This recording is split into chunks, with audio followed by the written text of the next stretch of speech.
In 1925, John Burns was a school teacher at the Chileas Indian Reservation deep in the Coast Mountains of British Columbia. His students told him stories about a strange giant lurking in the forest. It was a tale told by the local tribe for generations. Burns became curious. Were these stories true?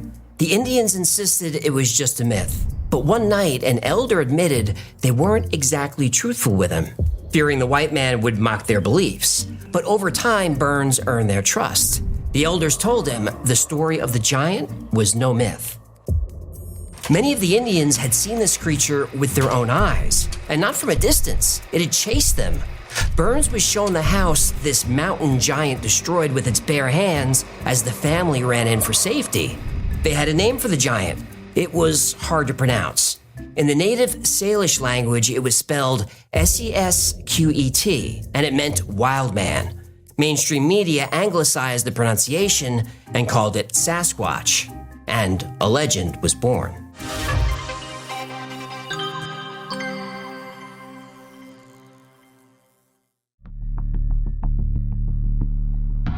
In June of 2020, a husband and wife were on a long-distance hike in the wilderness of Trinity County in California. It was a clear day, just after 10 a.m., when they approached a creek. Then they heard an unfamiliar, high-pitched animal call. It could have been a bird.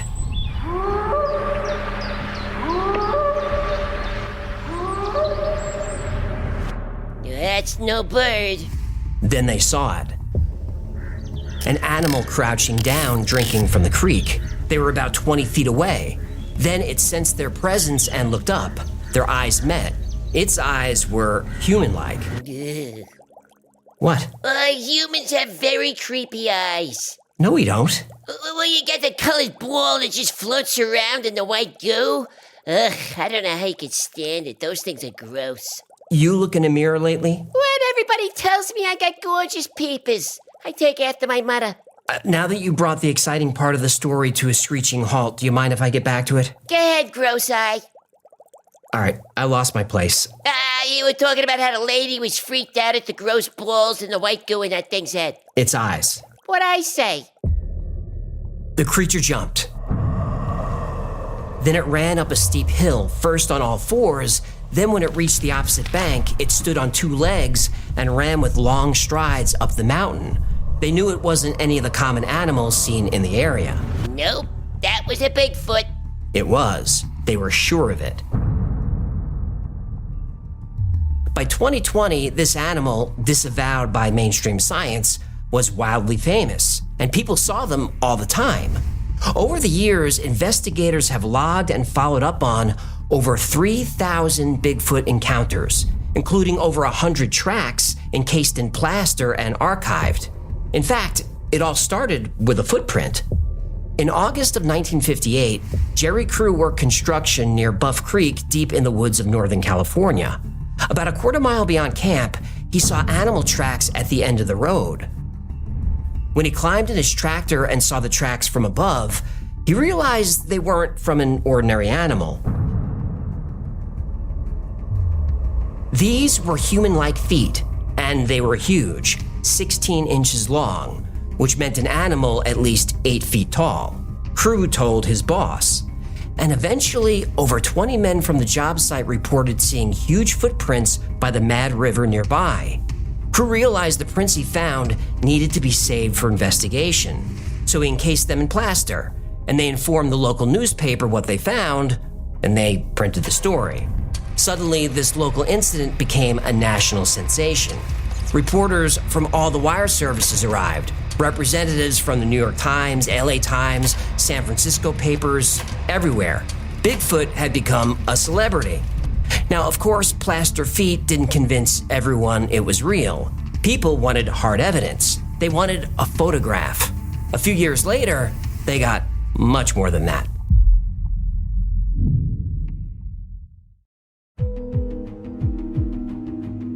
Roger Patterson was among the many Americans obsessed with Bigfoot in the 1960s, but he took his passion further than most. He lived in Yakima, Washington, right where these creatures were most often seen, and he was determined to prove they existed. So he got a camera, he hunted for tracks, he interviewed witnesses. In 1966, he released a book with detailed accounts of footprints and actual Bigfoot sightings. He asked his friend Bob Gimlin to join him on a 2-week trip to investigate some tracks he heard about. And in October of '67, they got way more than they bargained for. A few days into their trip, they were exploring a remote region of Bluff Creek on horseback. Both Patterson and Gimlin were armed with rifles and cameras. A pile of fallen trees blocked their trip in the canyon, so they stopped to find a way around. And that's when they saw it. About 80 feet away, Bigfoot was crouched by a creek. It was massive. It sensed they were watching it, then it stood up and just stared at them. Oh, with the creepy human eyes? Yes. Then Patterson's horse started bucking. He managed to pull his camera out of the saddlebag before his horse ran off in fear. Then Gimlin's horse got agitated. He hopped off and his horse bolted too. Things were getting chaotic. The Bigfoot had seen enough and started heading for the dense forest. Patterson was running out of time. He ran toward it with the camera filming, trying to keep the creature in the shot. Then his foot caught a branch and he tripped and fell. The Bigfoot turned to stare at him.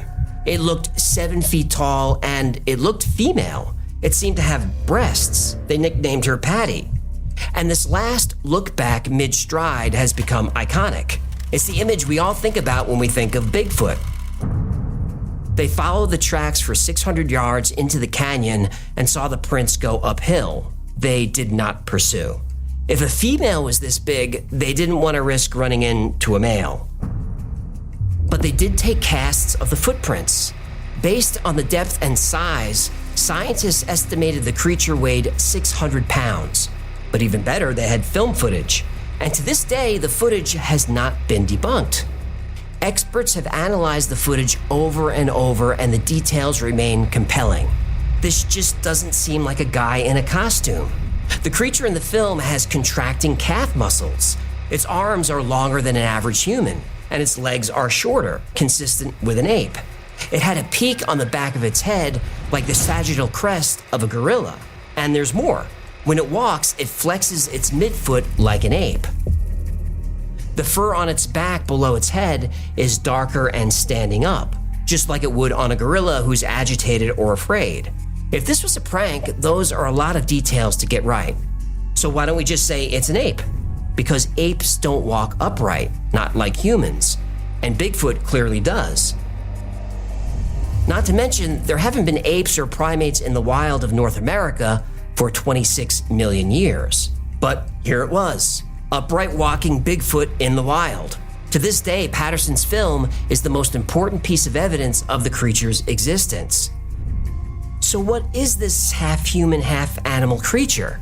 Some speculate it's from a different dimension or some kind of shapeshifter. Some correlate Bigfoot sightings to UFO landings, but we don't need to speculate.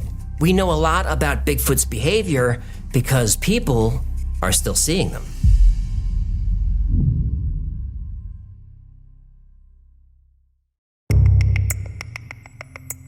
Every witness account of Bigfoot, and again, there have been over 3,000 logged by investigators, describes a creature between 6 and 8 feet tall. All the sightings report similar behavior. They're curious, but often watch us from afar, like the Sasquatch seen in 2013 by a hunter in the Cispus River area of the Cascade Mountains. The witness used his game call, which let out a squeal like a rabbit. And 60 feet away, behind a tree, he saw a Sasquatch take notice, and it watched for nearly a minute before walking away. Bigfoot has very long strides and can cover distances impossible for humans, as witnessed by a father and son fishing in Sacramento County, Washington in 2002. They saw a Sasquatch from 100 yards away. It was startled by their truck's engine, and they watched it move in 6-foot strides straight up a hill and disappear up a mountain. People consistently describe its eyes as very close to humans, like the former U.S. Army infantry sergeant camping in the Mount Adams wilderness in July 1991. He was walking up to a river and froze when he saw it across the bank 20 feet away. He described it in all the familiar ways, between 6 and 8 feet tall, with broad shoulders and long arms. And like many who've been that close, he added that the Sasquatch had human-like eyes. Yeah. And there's the scream. A hunter heard it on November 16th, 2014, in the woods of Winlock, Washington. He described it as yelling mixed with a growl. He watched deer run away from the sound and said the scream was something I never want to hear again.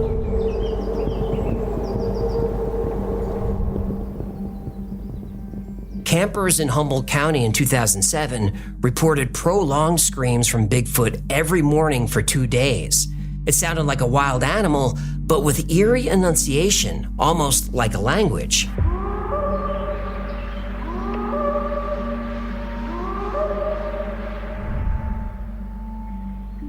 Now, skeptics say after the 1967 film became famous, all the other accounts are just copies. Before the Patterson film, nobody talked about Bigfoot. So researchers scoured old newspapers looking for reports that might match modern Bigfoot, and they found way more than they expected. Isolated reports of mountain giants matching Bigfoot went back decades, maybe centuries. The first published report was from 1846. A 22-inch long footprint was found in eastern Arkansas, and there have been actual sightings every year since. Clearly, Bigfoot has been running into humans for a long, long time. But despite all these examples, mainstream science refuses to acknowledge Bigfoot exists. The species is called Gigantopithecus americanus, but officially that's a species that doesn't exist. So in 1985, zoologist J.E. Wall coined a term. He coined it for any animal that remains unexplained by science. He called them cryptids. This branch of study is called cryptozoology, taken from the Greek word crypto meaning hidden. Now, why the need to create a name for a whole category of mysterious, unexplained creatures? Well, because Bigfoot is far from the only one.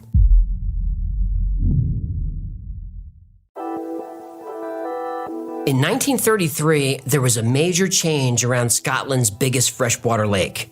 They built a road. For the first time ever, a large number of people were passing through. People built lake houses. Some would go on hikes and have picnics around the shore. Tourists would visit Urquhart Castle on the north end. And that's when it started. People started reporting something in the water. One group of witnesses was staying at a house overlooking the northeast end of the lake. A woman named Miss Gracie saw it first. It was about 1,200 yards away, swimming toward Fort Augustus on the south end of the long lake. And it was moving fast. The group figured it was going about 15 miles an hour. They watched it for a full 4 minutes as it swam away. Another witness said it looked like a huge caterpillar. It moved with an up and down motion. At first, people thought it was a huge eel, but eels move side to side, not up and down. This creature propelled itself by bending its long body in a series of humps, with water spaced in between each one. The group counted 7 humps visible several feet above the water. This thing was long. Finally, it submerged around 2,000 yards away. Reports like this kept coming into the local paper. Nearly all mentioned the dark humps. Some even saw its head and neck. B.A. Russell didn't buy into the rumors there was some creature out there. He figured it was probably a seal or a boat distorted by the sun on the waves. Then he paid a visit to the lake.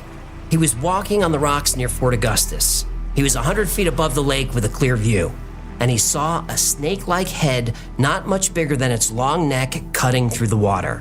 It was 800 yards out, swimming slowly by. It had dark skin with a rough texture. The creature swam in a straight line, then disappeared under the water. This was no seal. He told the newspaper he had never expected something as remarkable as what he witnessed that day. He had just seen the Loch Ness Monster.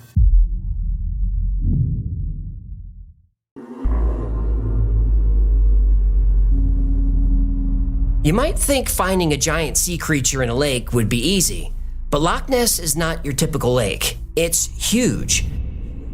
It's the largest freshwater lake in the British Isles. It stretches 24 miles long, and in some places it's 2 miles wide. And it's deep. between 700 and 900 feet before you hit the bottom. Ding, ding. Plenty of room for a creature whose natural habitat is in deep water. Ding, ding, ding, ding. And cut into the underwater cliffs are giant caves, big enough for a whale or something even bigger. Ding, ding, ding, ding, ding, ding, ding, ding, ding, ding, ding, ding. Okay, enough with that. Sorry. I was an extra on Jaws, so this story takes me back. Really? Oh, yeah, it's how I got my SAG card. You know all the fish in the underwater scenes? Yeah, underwater scenes is where you typically see fish. Yeah, one of those was me. With all those fish, how are we supposed to know which one is you? Because only 2 fish in that movie had teeth. Me and the big guy. You know the shark was fake. Oh, yeah, he was a real Hollywood phony. No, can I get back to this? Oh, excuse me. I thought the people would like a little flavor. For a water story, this one's pretty dry. During the 1930s and for decades after, this creature would appear on the surface, and people would line up around the lake armed with telescopes and binoculars, all hoping to get a glimpse of the sea monster they called Nessie. The official Loch Ness sightings register grew to over 1,100 sightings. The most famous is the iconic image of the serpent head and long neck rising up from the water. This is called the surgeon's photo, after the doctor who took it in 1934. But the thousands of eyewitness accounts and photos were not enough for mainstream scientists to take this giant marine animal seriously. All except for one. Tim Dinsdale would soon become the most important figure in the Nessie saga. He was a British biologist, and he was obsessed with the Loch Ness Monster. He interviewed over 100 witnesses. He was sure there was a large, unknown animal in that lake. So in April of 1960, he went to see for himself. Day after day, he scanned the lake. Nessie was a no-show. On the 5th day, something on the lake caught his eye. Then it started to move. Dinsdale grabbed his 16mm camera with telephoto lens and started filming. And what he saw was astounding. This thing made a wide V-shaped wake, much different than a boat, and he'd seen plenty of those on the lake to know the difference. And there was no sign of a propeller wash you'd expect from an engine. Humps were coming out as it moved, high above the water. He noticed a swirling in the water on each side as if it was paddling below the surface. He estimated it was going at least 10 miles an hour. And as it reached the far shore and turned west, the creature did something no boat could do. It submerged. Tim moved closer, hoping that the monster would reappear, but it never did. But it did have 60 seconds of film showing the elusive Loch Ness Monster. And the film was a sensation. It was shown on British television and captivated the nation. British intelligence examined the film. It was authentic, and it showed something with humps 3 feet above the water. The film led to the launching of the Loch Ness Investigation Bureau. People came from all over the world hoping for a glimpse of Nessie. Yet mainstream science remained skeptical. Photos and films could be faked. They wanted something more definitive. And the only way to get more evidence was to go down below.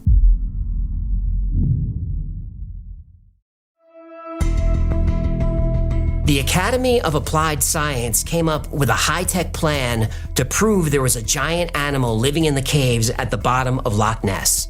They started with a sonar array dropped from a single boat to a depth of about 200 feet. And on this first mission, they had several contacts in mid-water with something too large to be classified as a fish. They knew they were onto something. In the next mission, they planted a sonar unit behind an underwater camera. It had a powerful flash unit at the bottom of the lake, 120 feet deep.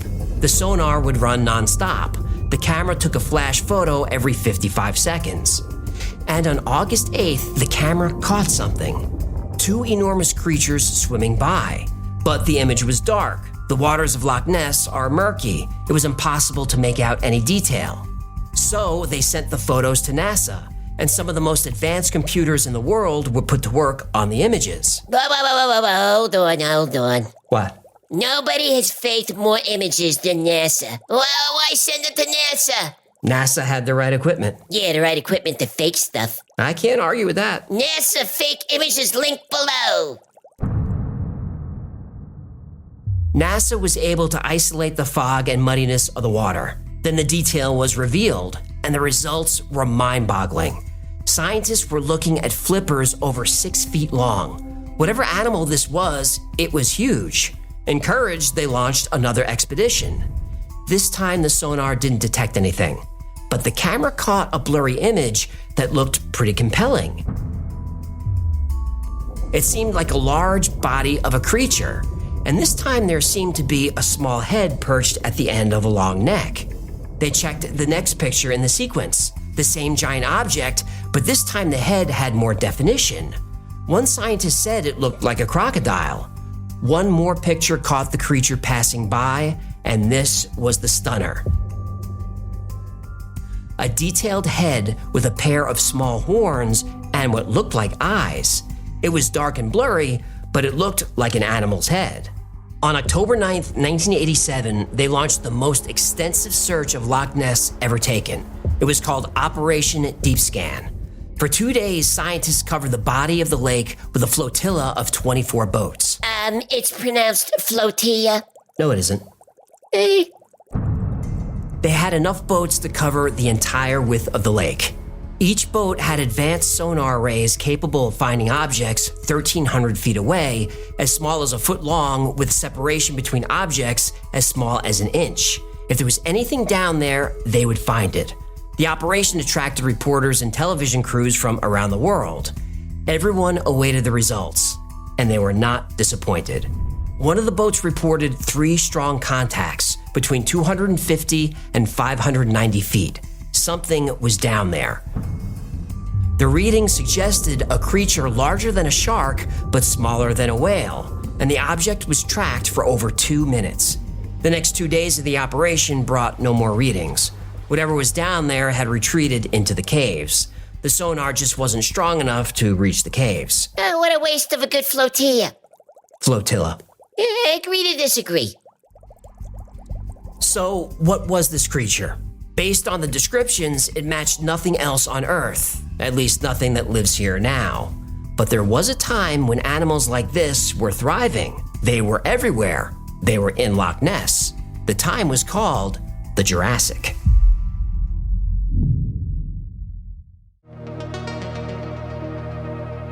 Until the 1800s, we figured all the animals on Earth were, well, all the animals on Earth. We didn't realize there were entire worlds of dinosaurs walking the planet, not until we found the bones.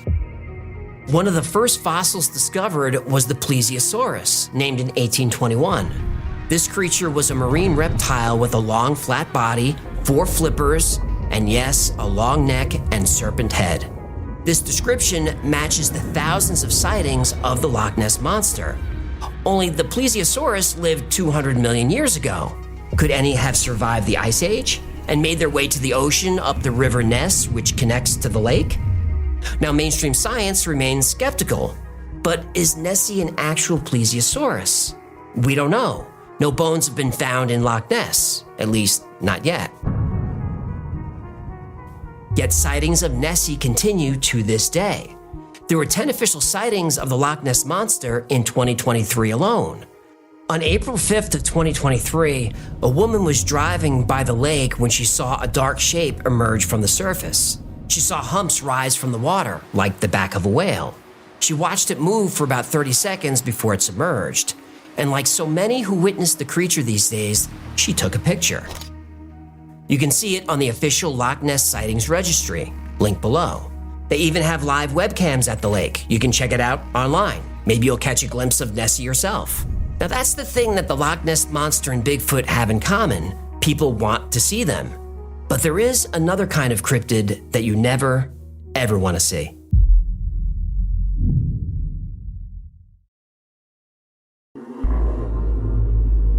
On the morning of March 11th, 1995, a group of farmers arrived at work in central Puerto Rico, and they found a massacre. All the sheep on the farm were dead. There were 8 bodies, clearly attacked by something in the night, but it wasn't obvious what killed them. There were no signs of a struggle, no wounds or bites you'd expect from a typical predator. And there was something off about their skin. It seemed translucent and strangely loose and wrinkled. One of the farmers figured it out. Each corpse had a wound on its torso, 2 small incisions, like from fangs. And every single sheep had the blood drained from its body, every drop. The local police were notified, and their first instinct was to play it down. There'd been livestock killings over the years forever. One more wasn't that alarming. But then there was another, and another. That first month, more than 40 animals were slaughtered in night attacks. A farmer lost 5 sheep he'd raised since he was a kid. Yeah, I see what you did there. People boarded up their homes in panic. Guards were hired to protect livestock and escort children to school. These weren't stories. Actual animals were getting killed. They were under attack by a creature they called the goat sucker, or El Chupacabra! Right. No one knew what this thing looked like, but 6 months into the attacks, someone actually saw one.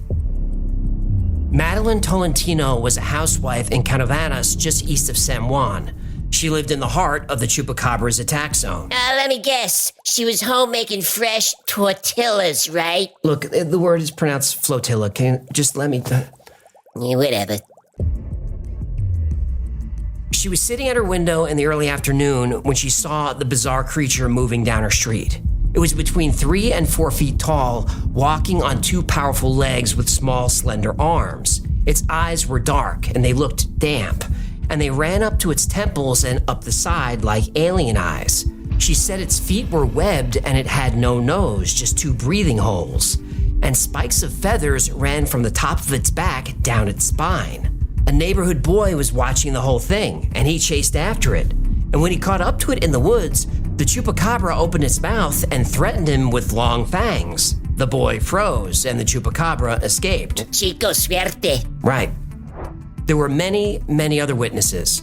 But since Tolentino had the longest sighting, she worked with UFO researcher Jorge Morton to develop a sketch of the creature. It was published in the San Juan newspaper.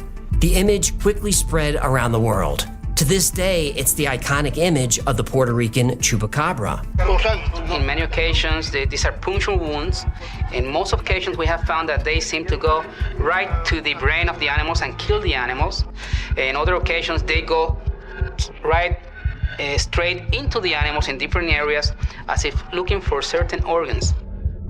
By the end of 1995, the Chupacabra caused more than 1,000 animal deaths, all resulting from blood loss. People around the world were riveted by the story of the Puerto Rican attacks, but they were relieved this was happening on an isolated island nation. Then somehow, it got off the island.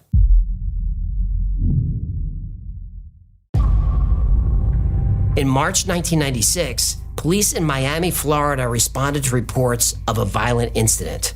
They arrived at a family home in the neighborhood of Sweetwater. They had never seen such carnage.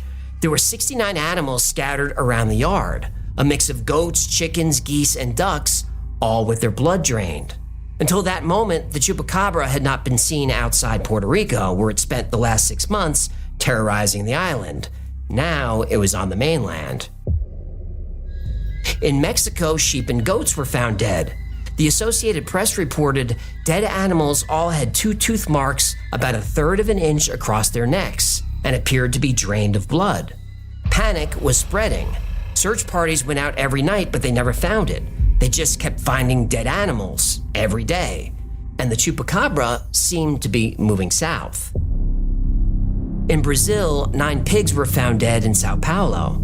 Again, the newspapers reported carcasses drained of blood. Not far from the pig massacre, a housekeeper on a ranch heard loud noises outside the main house. She went outside. The sounds were coming from the corral. As she approached the gate, she could hear the sheep bleating. But there was another sound, a loud rumble of a growl she'd never heard before. When she unlocked the gate and entered the pen, the 12 sheep were dead, but whatever killed them was gone. In Chile, a farmer heard dogs howling on his ranch at night. The next day, he found 35 sheep dead, again drained of blood with bite marks on their necks. Footprints were discovered at the scene, but the government said the tracks were from dogs. But of course, dogs aren't known for sucking blood. But Chilean UFO researchers had a different explanation. They'd been keeping watch on the Chilean military. because the military was spending a suspicious amount of time in the Atacama Desert in northern Chile. There were rumors of a secret facility out there, and the military was out there searching for something. During one search, they uncovered 3 eggs with odd coloring. They did not look like bird eggs. According to the UFO researchers, the military was forced to turn the eggs over to NASA because these eggs were from a chupacabra. NASA again? Well, NASA was well aware of the chupacabra Wait, what? because they created it. No, now it all makes sense. The secret facility in Atacama was a top secret lab where NASA was trying to genetically modify animals that could survive on Mars. Was the chupacabra an experiment gone wrong? Well, we've heard the stories about Plum Island and the Montauk Monster. Link below. It seems like whenever the government tinkers with nature, it doesn't go well for the rest of us. Gain of function.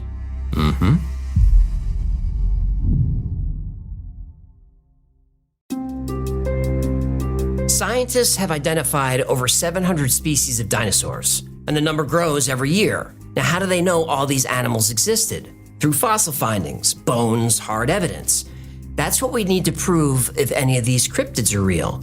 So what do we have? Let's start with Bigfoot. Real. Well, there's no hard evidence of a Bigfoot. When scientists have tested hairs people claim to have come from a Bigfoot, they turned out to be from a deer or other familiar animals every time. There's nothing beyond witnesses' accounts and plaster feet and blurry images to prove that Bigfoot exists. The movie, dear, the Bigfoot movie. The Patterson-Gimlin Film. This whole story is a mess. First, for people who say it's a bad fake, with all due respect, they're wrong. If it's a fake, it's a great one. The film is still being debated. Patterson went to his deathbed saying it was real. Gimlin also said it was real, but admitted he might have been hoaxed by Patterson. Also, we don't have the original film. We have no idea when it was developed, only Patterson's word. But we do know when and where Patterson rented the camera. Now, when people who knew Patterson were interviewed, they didn't have nice things to say about him. He borrowed money and didn't pay it back. He lied, he didn't pay his bills, he was lazy, that kind of thing. So the people who knew him didn't trust him. Not a good start to the story. Now, Patterson tells the story about shooting the film, riding 3 miles back to camp to get the plaster, then back to the creek. Then they set the plaster, wait for it to dry, then back up to camp. They loaded their horses in the trailer, then drove 25 miles through dirt roads to get to Yakima around 4 in the afternoon, or 6, depending on when you asked. Either way, the timeline is impossible. Remember, they had to go find their horses and then go 3 miles back to camp, and then 3 miles back to the creek and wait for the plaster, then back to camp. Then it doesn't work. Now, when confronted with the timeline issue, Patterson and Gimlin changed their stories a few times. Oh, it's an exciting day. They got some times wrong. Who cares? The Bigfoot movie's real. But just 10 days after the sighting, Patterson, with an investor, formed Bigfoot Enterprises and started raking in dough. Lots of it. For years, everyone involved sued everybody else over the rights to the film. Like I said, it was a mess. In 2004, writer Greg Long unraveled everything. Oh, no. Now, remember, in 1966, Patterson wrote a book about Bigfoot. Well, he had been making trips to Hollywood to try and get a movie or documentary made about his book, and the studios didn't want it. But American National Enterprises, or A&E, liked the idea. They were a wildlife film company. They gave Patterson the money to rent the gear and gave him a crash course on movie pre-production. A&E also bought a gorilla suit from Philip Morris, a Hollywood costume designer. Morris altered the suit to fit Patterson's friend, Bob Hieronymus. The arms were lengthened, which is why the Bigfoot's hands kind of flop when they swing. He wore a football helmet to make his head look bigger, and he stuffed footballs in the shoulders and the chest to add more size. Now, people call this Bigfoot Patty because they believe those are breasts, but primate breasts aren't covered in fur, even when the rest of the animal is. Those aren't boobs, they're footballs. Oh, no. Now, they needed to make these enhancements because Bob wasn't a huge guy, just over 6 feet tall. Patterson said this creature was 7 feet tall, but LiDAR scans of the area proved that she, or he, was actually about 6'2" or 6'3" at the most. Bob Hieronymus finally came forward because Patterson promised to pay him $1,000 to wear the suit. And typical of Patterson's reputation, he stiffed him. Also, the camera store where Patterson rented the camera, they actually filed charges of theft against him. Patterson quickly parted ways with A&E, who lost all their investment. And there are more problems. Things like the arches on the feet don't match the casts that Patterson had. Patterson's own father-in-law said he saw the casts and they figured out how to make them heavy enough to leave prints. And that's just the tip of the debunk. I put a few links below that debunk even more details, more than you can ever want. No! But there are a few problems debunking. Yes! Bob Hieronymus' description of the area and the way to get to the film site was wrong. He swore he could find the location, but he couldn't. None of the landmarks were in the right place. The location, he said, was off by 23 miles. So what? All those woods look the same. They do, but he was asked if he wore the suit during a lie detector test, and he passed. Were you the Bigfoot shown in the 1967 Patterson film? Yes. Lie detector proves nothing. But Patterson also passed a lie detector test. Lie detector proves everything. Really? I want a Bigfoot to be real. Do you want Bigfoot to be real, or do you want to know the truth? I want the truth. Pardon? The truth. I want the truth. Fine. But he's real.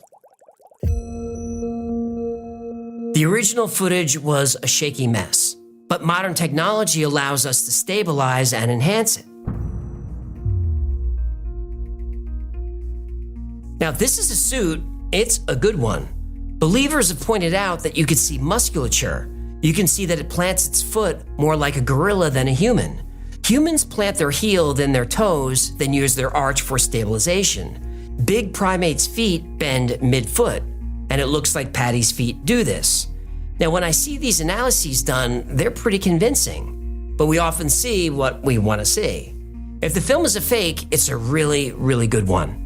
And honestly, I only lean toward fake because Patterson was not an honest man. If this turned out to be real, I wouldn't be shocked. It's very convincing. We'll likely never know. Bigfoot is an industry now. Almost everything is a hoax. We have no clear footage of this animal. People constantly complain, everyone has a phone in their pocket. Why don't we have a clear image of Bigfoot? The answer is probably because a clear image would reveal that it's fake. The Patterson encounter was over 60 years ago, and that's still the best we've got. I want to see more. A skeleton, hair, even feces. No physical evidence of Bigfoot exists. A pile of Bigfoot poop would be hard to miss. It would. Now, I've covered a lot today, and there's more than enough information out there for you to make up your own mind. And honestly, Bigfoot believers aren't changing their minds. But the Patterson film has won over a few skeptics.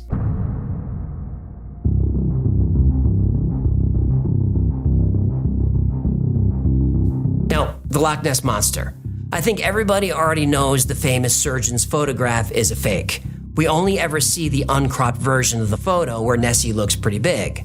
But in the real image, she's tiny. That's a toy submarine with a little fake dinosaur shape on it. Here's a rendering of what it looked like. And that film of Nessie? As soon as we had the technology to increase the contrast in the black and white 16mm film, new details appeared that were invisible in the original film. It was a boat. Now, I love the idea that Nessie is a plesiosaurus, but they were air breathers. So if that's what it or she is, we'd see them all the time. Besides, Loch Ness was created about 10,000 years ago when the ice sheets receded. Plesiosaurus went extinct 65 million years ago. And a lot of the enhanced photos we've seen, they're either hoaxes or lots of liberties were taken with the enhancement. NASA did the photos. That's true. And we know NASA fakes photos. But I don't know why NASA would want to prove the existence of the Loch Ness Monster. Now, even though there are still sightings of it, there are actually fewer and fewer every year. That's the sign of an urban legend dying. Now, locals think it's a giant eel, and scientists have found a lot of eel DNA in the lake. But there are still scientific teams hunting. Just 6 months ago, a big expedition went out to find Nessie, but they came up empty. Still, I don't think we can completely rule out that something big is living in Loch Ness. Now for the goat sucker. El Chupacabra. Now, Madeline Tolentino was the first witness to describe the animal with webbed feet, alien eyes, spikes on its back, all that. But most Chupacabra reports in later years sounded more like dogs, coyotes, or wolves. Now, in 1996, Madeline Tolentino gave an interview that throws a lot of cold water on the story. She'd seen the movie Species a few weeks earlier.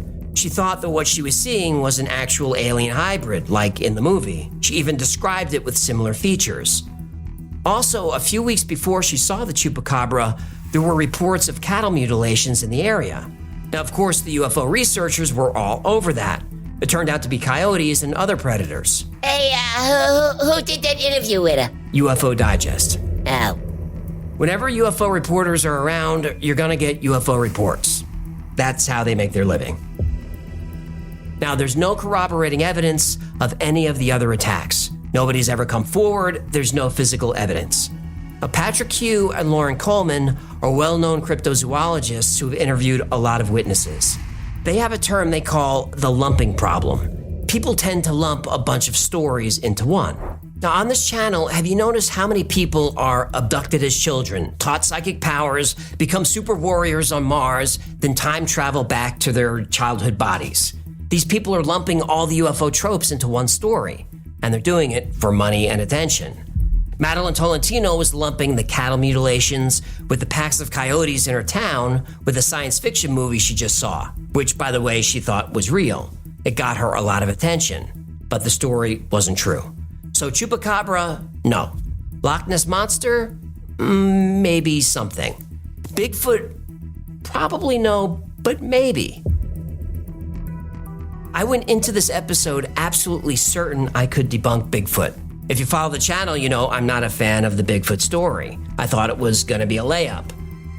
But now I'm not so sure. Aha! Now, I'm not saying I'm a believer, but seeing the stabilized and enhanced Patterson film has made me a little more open-minded. But no matter how good AI or photo enhancement software gets, we're never gonna get a cleaner version of the Patterson film. So that's all we've got to determine if it was a hoax. Now, people on both sides are gonna be debating that film and that story until the end of time. It's a story without an ending, without closure, without resolution. It's a story where the ending is up to you. Hollywood hates those kinds of stories. But me? I think they're perfect.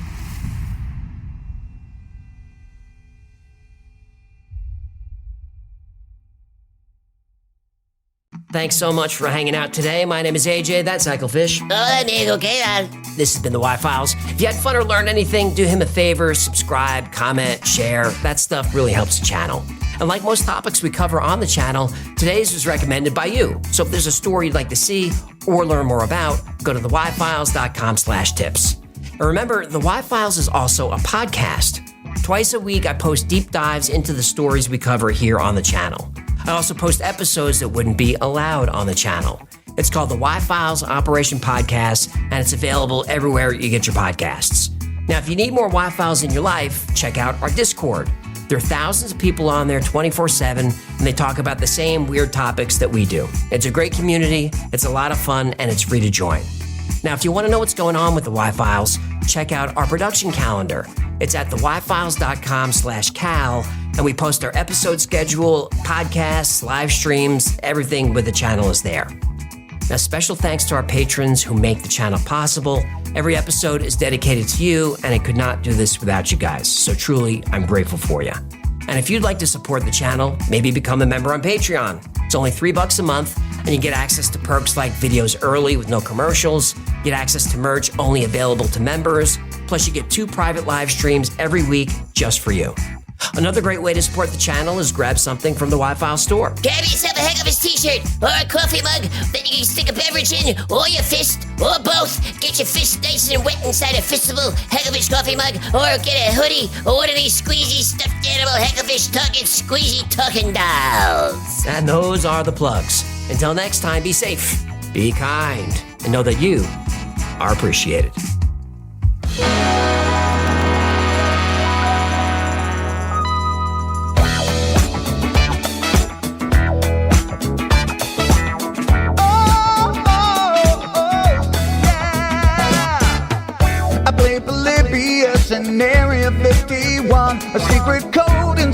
the Bible said I would.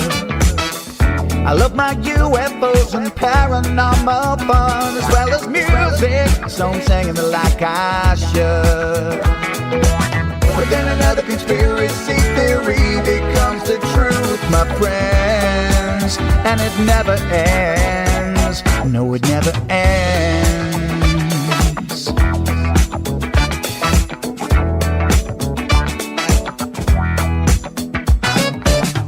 I feel the crap cat and got stuck inside Mel's hole with MK Ultra of being only too aware. Did Stanley Kubrick fake the moon landing alone on a film set, or were the shadow people there?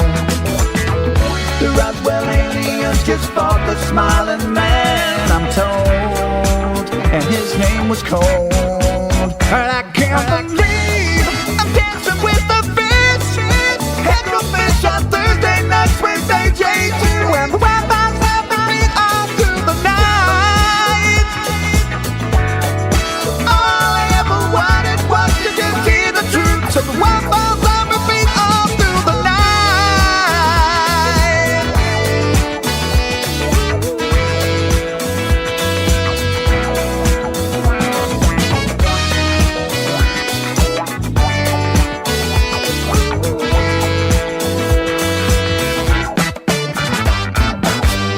The Mothman sightings and the solar storm still come to Agatha, the secret city underground.